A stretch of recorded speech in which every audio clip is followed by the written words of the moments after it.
So one of the more difficult things that I've discovered with doing anything with my tractor is that the very reason that I bought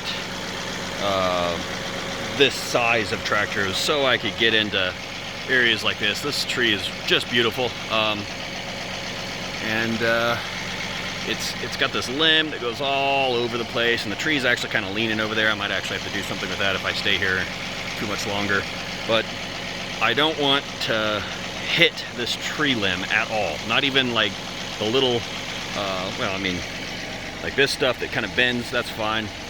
Once you get up to right in there, where it starts kind of moving the whole branch, this particular kind of oak, which I actually don't know what is, but I do know this, it is not springy wood. If it gets hit decently by something, even if it looks fine initially, we lost a limb that was, about that size right there, off of this whole tree right here, off the front of the house. It was really beautiful. There was this overarching canopy over the whole place, and it was one of the things that really sold me on the property. Well, I don't want to hit that tree, and unless I want to personally sleep out here with the goats, I don't want to ruin their fence, especially at night, because I'm going to be chasing them all over the damn place.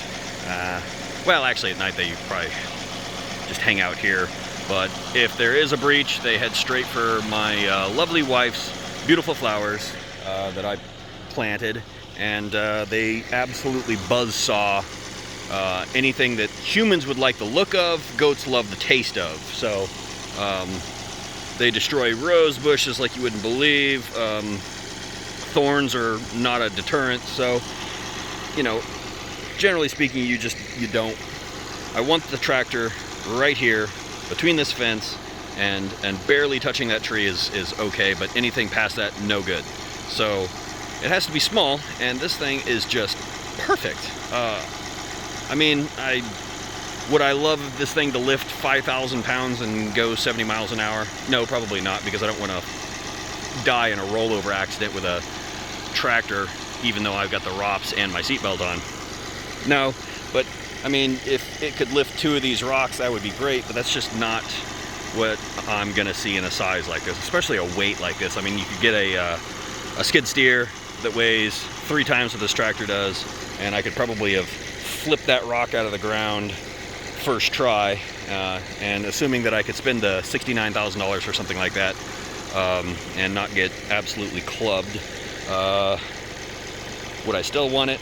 No, it weighs too much. I'd rather work with this, and working with this tonight means dealing with this guy. It actually doesn't look that much bigger than anything I've tackled before, but for whatever reason, it is not the same thing. I can't curl this thing. Sometimes I can lift it, which doesn't seem to make sense with me, because I think curling is supposed to be the strong point of tractors. The ability to curl that bucket towards the tractor. I was under the impression that that was of greater strength than straight lifting whatever you have with the loader. Well, the loader, not the bucket. This has very little to do with that. But for whatever reason, I could lift this thing. I couldn't curl it. I had forks on.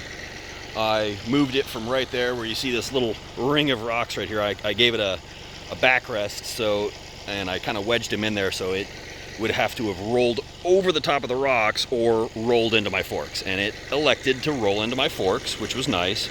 I couldn't curl it so that it was kind of in the middle of my forks, which is, it's suboptimal. It would be best if it was as close to the pins on this tractor, which are those things back there, as possible, because I can lift more right there.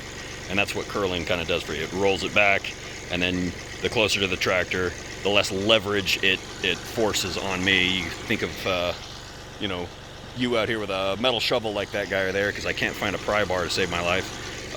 We were breaking rocks loose by driving, well, not that one, but that would be its job right now, and wiggling back and forth and using leverage on these rocks. And that's how we cleared all the ones where the goats are deciding is their new home. This guy is defying reason and wanted to be lifted out, so I got him past. I don't know how well this is going to show up again in a 2D picture, but this is a big ass hole. I'm a taller guy, and that's where I am now. So this is actually pretty close to as deep as I want this thing, I think, once I get the dirt that's fallen in there out. But the depth that it was, right around 4.5 feet, I think. That's probably good for my pond. And so the step that we're at right now is find a home for this guy, but even more so, sneak up on this rock before it has a chance to hide back in this hole, which he is very good at. So the step that I think we're at right now is I'm gonna, well, I might mess around with the bucket, but the bucket only came on, and by the way, on the third try, I got that bucket back on without leaving the tractor. I'm pretty proud of that.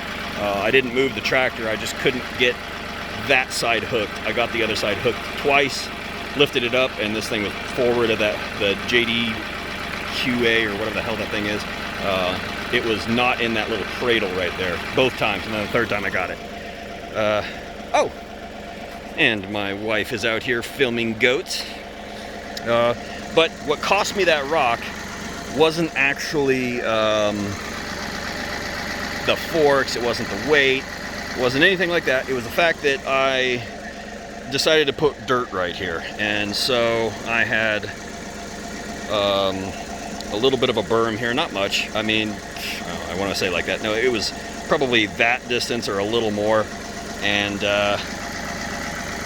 my butt went up, the rock went down. I was going, I don't know, 1/10 of a mile an hour because I was a little worried, and it just slowly slid off the forks, and there wasn't anything I could do except for sit there and watch it go. And unlike my wife, you know, I hate seeing it go and hate seeing it leave. You know, I don't like it when my wife goes, but I love to watch her leave. She's such a good farm wife, aren't you? Well, let's get back at it, I guess.